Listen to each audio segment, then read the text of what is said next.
Hey, we're in Pirkei Avos, Parak Aleph, Mishnah Gimel, and this is going to be dedicated to my father, of blessed memory, Alav Shalom. Today is his yahrzeit. He passed away 27 years ago. Chaim Nosson Nutabein of Talisvi. So this learning should help his soul ascend, Shamash and Aliyah.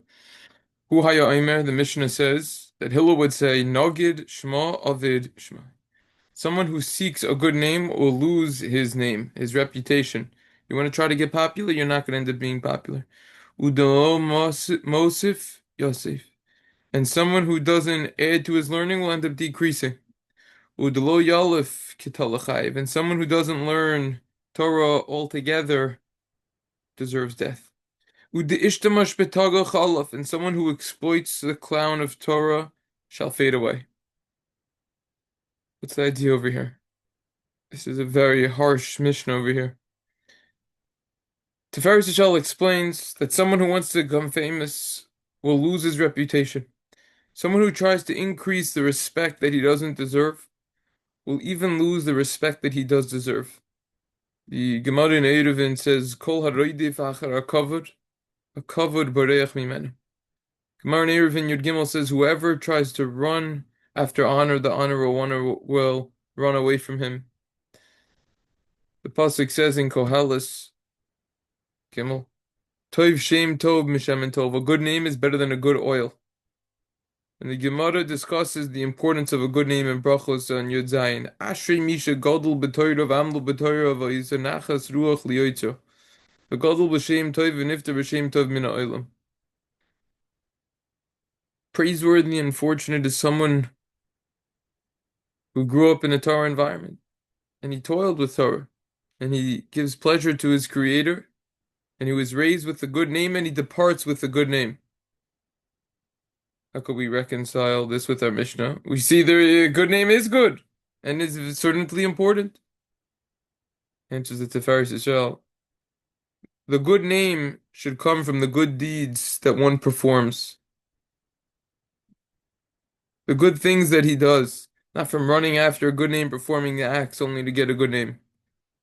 What does it mean that someone who doesn't add to what he learned will lose? The Bartanura explains that someone who doesn't add to his learning will forget what he already learned. Avos Rabbi Nosson explains that someone who learned a few Masechtas will forget all of them if he doesn't continue to learn.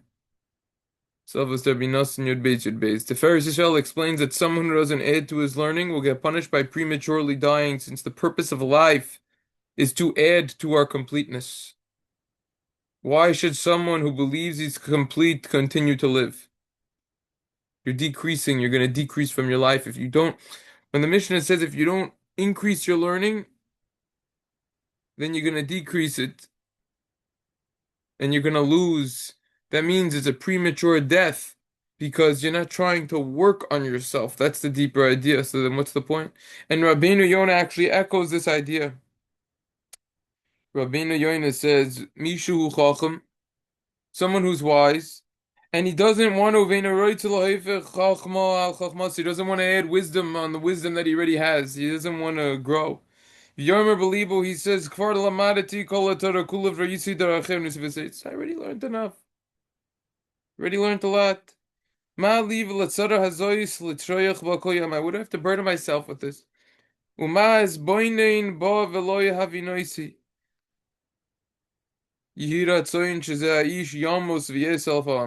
Says Rabbi Yonah, it should be the will of Hashem that this person dies. What's the point of him living if he already stopped learning, aka stopped trying to grow and become a better person? His life is unnecessary. It's a pretty intense Rabbeinu Yonah. And then in the next one he says, someone who doesn't learn any Torah at all, he's compared to an animal.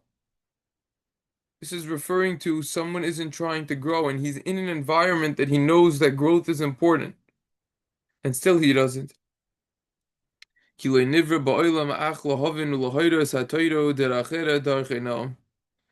the world is only created to understand and to go in accordance with the Torah and its ways. So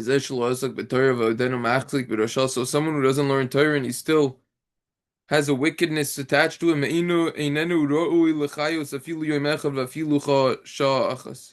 He's not fitting to live for even one day, even for one moment. And the end of the Mishnah says, Udeishtama, Udeishtamish betagachal, someone who exploits the crown will fade away, shall fade away. This is the crown of Torah. The Gemara in Megillah Kavches quotes Reish Lakish, who says this is referring to someone who uses someone else who learns Torah properly and he doesn't pay him. Rabbeinu Yoina explains Hamaskavid bekisru shel Torah v'ne'emen bekavoid devaisa so kekli lasois besrachav hari nisve.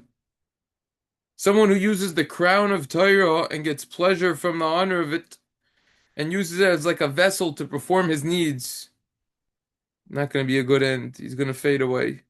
Like the Mishnah is going to say later on in Parak Daled Mishnah, Al ta'asema Torah liskadaben v'lo kardam lachbarhem. Don't use the Torah as a crown to grow with and as something to dig with. In other words, if a person gets pulled over for speeding and he comes along and says, Officer, thank you so much for keeping the road safe. You should know I'm a rabbi. I respect that. Clergy. It's exactly what the Mishnah is saying don't do. Don't let him know about that. Why is this Mishnah in Aramaic? The Rashbais explains that Hillel was from Bavel. He went from Bavel to Israel. Take a look at Psachim on Samach Vav Mad Aleph. Hillel would regularly say these statements when he was in Bavel before he went to Israel. These statements are therefore in Aramaic, which was the primary language in Bavel. Answer 2.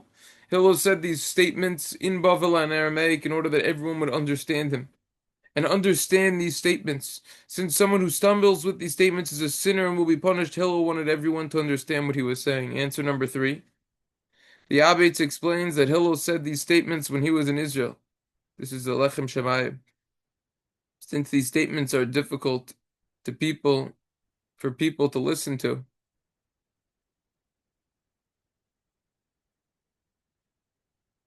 So Hillel therefore didn't use their primary language. This is why the previous Mishnah, Hillel used Hebrew because they're pleasant words. Conversely, this Mishnah is said in a more hidden manner, and in order that only select individuals who know Aramaic would recognize what Hillel said. What's the connection between this Mishnah and the previous one? Kol Avos explains that someone shouldn't say that he won't be involved with making peace between two parties because it will cause a decrease in his honor and reputation. Rather, comes along this Mishnah and says the opposite. Someone who seeks a good reputation will actually lose his reputation.